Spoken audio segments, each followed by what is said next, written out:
nămនេះហេងណាស់រទាំងតែស្រីថត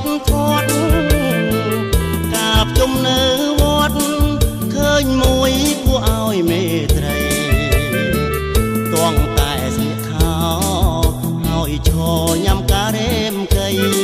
មួយស្គមពេកស្លៀកមីនេះខ្លីបើចូលស្ដីក៏ខ្ញុំមិនយកដែរចូលស្ដីមួយណាអួតថាខ្លួនកំលោស្អាតខ្លាំងបង្ហាញការធ្វើស្មៀននៅកំពង់ផាមួយដាក់គ្មានមានខ្មៅคลิกខ្ញុំមិនយកដែរមួយស្គមពួងតុងសងបំពេឬភ្លេងយីគេចង់ឡារំអាគូអ្នកនាងស្អាតណាស់ចាំប្រាប់ចាស់ចូលស្ដី